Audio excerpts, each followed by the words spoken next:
Dans les temples du Sri Lanka, vous ne verrez pas seulement des fresques, mais des femmes aux formes telles que n'importe quel chirurgien esthétique moderne pousserait un soupir discret de jalousie.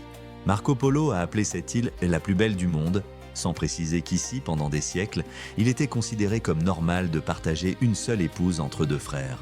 Bienvenue au Sri Lanka, un pays où le conte de fées vit toujours à côté de l'absurde. Ici, on peut vous servir du rhum dans une théière, comme si vous alliez le boire pendant la récréation à l'école primaire. Les noix de coco y renforcent la vigueur masculine, et l'Internet illimité coûte moins cher qu'une tasse de thé. Vous êtes sur la chaîne Histoire sans filtre. Et maintenant, nous allons vous montrer le Sri Lanka tel qu'il n'est généralement pas présenté aux touristes. Sincère, étrange et dangereusement honnête. Vous voulez savoir pourquoi les habitants craignent davantage les noix de coco qui tombent que les serpents venimeux? Et quel sens secret cache la danse de Kandy lorsqu'on la regarde de plus près? Installez-vous confortablement, nous commençons. Chapitre 1er, Terre bénie. La plupart des touristes sont convaincus que le Sri Lanka est une petite Inde. Mais cela dure seulement jusqu'au moment où vous posez le pied sur cette terre. Alors l'illusion s'effondre. Devant vous s'ouvre un monde à part, sauvage et imprévisible. Autrefois, cette île s'appelait Ceylan.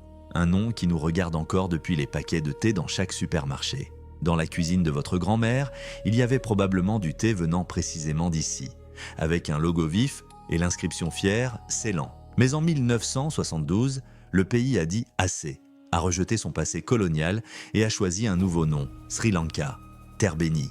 Et vous savez, ici, les bénédictions ne manquent vraiment pas. Mais les épreuves non plus.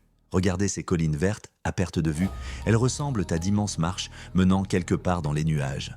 C'est ici, sur les pentes, sous le soleil brûlant et la brume matinale, que l'on récolte le thé qui nourrit toute une nation. L'or vert, le symbole du Sri Lanka. Mais c'est justement dans les régions du thé que demeure l'une des plaies les plus sensibles du pays. La division du peuple entre les Singalais et les Tamouls. Deux cultures, deux langues, deux mondes qui pendant longtemps n'ont pas vécu côte à côte, mais face à face. Le Sri Lanka est un pays sans religion officielle, mais l'influence du bouddhisme s'y ressent à chaque pas. Ce n'est pas seulement une religion, c'est un fondement culturel qui détermine ce qui est permis et ce qui ne l'est pas. Kandy, la capitale spirituelle, est un lieu où le temps semble s'être arrêté. Des ruelles étroites, l'odeur de l'encens, des rythmes de tambour le soir et surtout, le temple de la dent du Bouddha, une relique vers laquelle affluent des pèlerins venus de toute l'Asie. Pour eux, ce n'est pas simplement une ville, c'est un point où la terre touche le ciel. Mais derrière cette grandeur spirituelle se cache une discipline rigoureuse. Sous le regard du Bouddha de 12 mètres de Lankatilaka, on devient presque plus strict envers soi-même. Ici, il est interdit de fumer, de boire ou même de se prendre en photo n'importe comment, afin de ne pas rompre la sainteté du lieu. Ceux qui veulent, malgré tout, se détendre avec un verre de bière apprennent vite à être inventifs. L'alcool est versé dans des tasses à thé et le rhum dans des théières pour que personne ne voie quoi que ce soit. Et c'est là tout le paradoxe du Sri Lanka. Un pays où la sainteté et la ruse vivent côte à côte, où la foi cohabite avec des désirs très terrestres, où les moines récitent des mantras sous un routeur Wi-Fi et où les touristes essaient de deviner ce qui est réellement versé dans leur thé. Chapitre 2e. Des règles familiales dont les guides ne parlent pas. Si le breuvage fort dans une théière vous a surpris, la suite vous étonnera encore davantage. Kandy s'est impressionné non seulement par sa rigueur religieuse, mais aussi par des traditions familiales qui font lever les sourcils à n'importe quel Européen. Vous vous souvenez de ce que Marco Polo a préféré passer sous silence? Dans les montagnes du Sri Lanka, il a existé pendant des siècles un mode de vie appelé polyandrie. Le mot semble scientifique, mais l'idée est simple. Une épouse, plusieurs frères pour mari. Oui, exactement. Un seul mariage, une seule mariée et 3 ou 4 époux. Pas de l'exotisme pour l'exotisme, mais un moyen de survivre. Les terres dans les montagnes sont rares et si chaque frère fondait sa propre famille, les parcelles se réduiraient à de minuscules bandes de terre. Une épouse commune permettait de conserver la maison, l'exploitation et les terres intactes. Officiellement, cette coutume appartient au passé. Mais dans les villages cachés derrière les plantations de thé, les anciens murmurent que de telles familles existent encore aujourd'hui. Elles restent simplement dans l'ombre. Pas de caméras, pas de réseaux sociaux, pas de circuits touristiques. Et ce sont justement ces traditions cachées qui révèlent c'est le véritable Sri Lanka. Pas une carte postale de plage, mais une île où la réalité est bien plus profonde et plus étrange qu'elle n'en a l'air au premier regard. Chapitre 3e. Le 8e merveille qui ne vous laissera aucun répit. Laissons maintenant de côté les secrets familiaux et montons là où le Sri Lanka vous fait oublier l'oxygène et même vos propres genoux.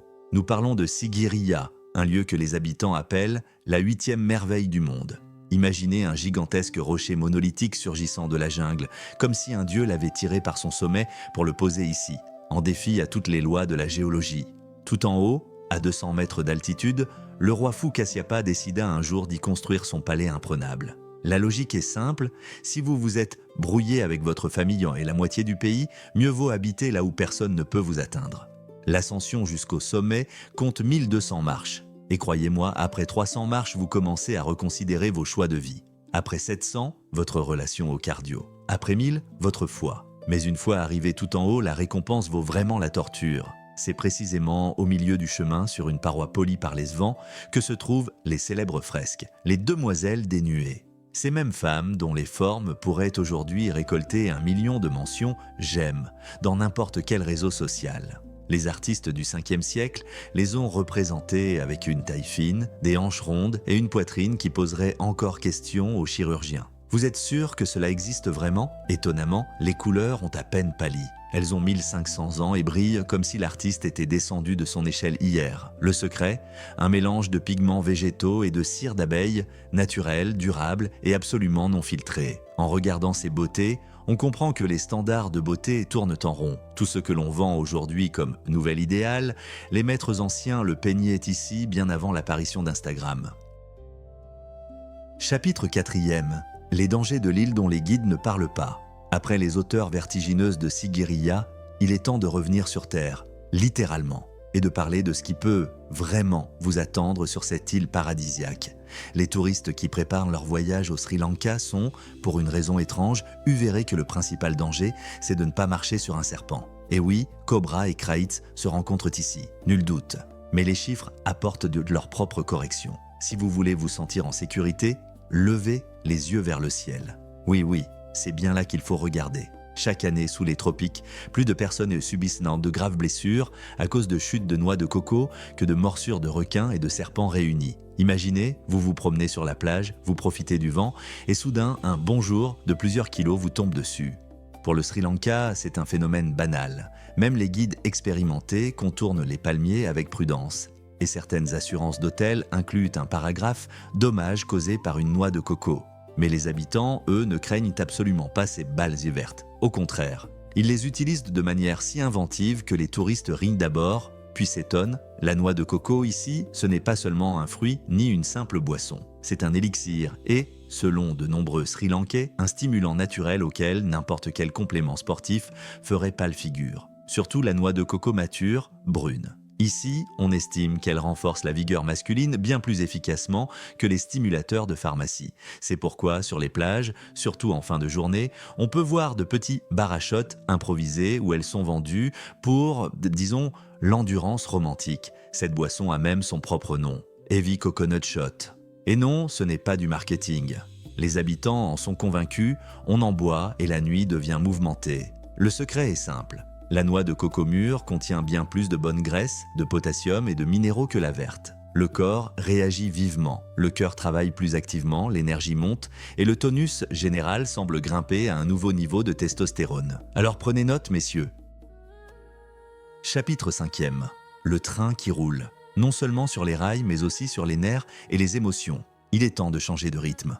Si vous n'avez jamais voyagé en train sur la ligne Kandy, et là, vous pouvez l'admettre honnêtement. Vous n'avez pas encore vu le véritable Sri Lanka. Ce train est une sorte d'extase méditative, une attraction qui offre des émotions à l'état pur. Le principal détail, ici, les portes ne se ferment pas. Jamais. Absolument jamais. Les touristes et les locaux s'assoient directement dans l'encadrement des portes, les jambes pendantes à l'extérieur, tandis que le convoi avance lentement à travers les plantations de thé, les cascades et les forêts embrumées. Le vent dans le visage, l'odeur de verdure humide, le bruit des roues, on a l'impression de ne pas voyager dans un train, mais dans un film documentaire sur sa propre vie. Chaque minute donne envie d'appuyer sur pause et de regarder encore autour de soi. Le point culminant du trajet, le légendaire pont aux 9 arches de Demodara.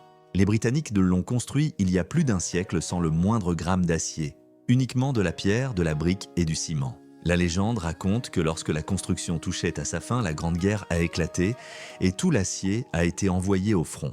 Les ingénieurs locaux ont simplement haussé les épaules. Pas de problème. Et ils ont terminé le pont avec les matériaux à portée de main. Il tient toujours. Il supporte des trains de plusieurs tonnes.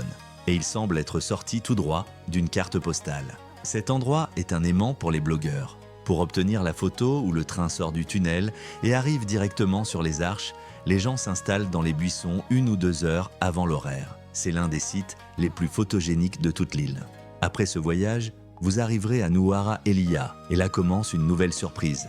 Littéralement 1 heure plus tôt, vous étiez dans les tropiques, en sueur, en train de boire des noix de coco. Et maintenant, vous descendez et vous avez envie d'enfiler une veste et de commander un chocolat chaud. Nuwara Eliya, c'est la véritable petite Angleterre. Brouillard, pluie, fraîcheur, petite maison victorienne soignée, terrain de golf, ancien hippodrome. C'est ici que les Britanniques fuyaient la chaleur écrasante et construisaient leur coin douillet d'empire. Et c'est aussi ici qu'est née la légende, le thé de Ceylan. Fait intéressant, le thé ne poussait pas à l'origine sur l'île. Le Sri Lanka était un pays du café, jusqu'à ce qu'au XIXe siècle, un champignon détruise toutes les plantations de café. L'économie fut au bord de l'effondrement jusqu'à ce que l'Écossais James Taylor prenne le risque de planter les premiers arbustes à thé. Cette décision a sauvé l'île et créé l'une des marques de boissons les plus célèbres au monde. Aujourd'hui, vous pouvez visiter des fabriques qui ont plus d'1 siècle. Vous verrez tout, comment on sèche les feuilles, comment on les trie, comment on les laisse fermenter. Et surtout, vous goûterez le véritable Golden Orange Pekoe. Croyez-moi, ce goût dans les montagnes n'a rien à voir avec les sachets du supermarché, c'est le thé que buvaient les lords. Et oui, il en vaut vraiment la peine. Voilà ce qu'est le Sri Lanka. Une île où la sainteté cohabite avec la ruse, où les collines de thé cachent d'anciens secrets et où chaque noix de coco peut devenir soit un danger, soit une force. En voyageant à travers le Sri Lanka, on comprend que le véritable monde ne s'ouvre qu'à ceux qui osent s'écarter du chemin habituel. Si ce voyage sans filtre vous a plu, soutenez la vidéo avec un j'aime et abonnez-vous à Histoire sans filtre. Et maintenant, écrivez en commentaire, êtes-vous prêt à découvrir un Sri Lanka dont ne parlent jamais les brochures touristiques?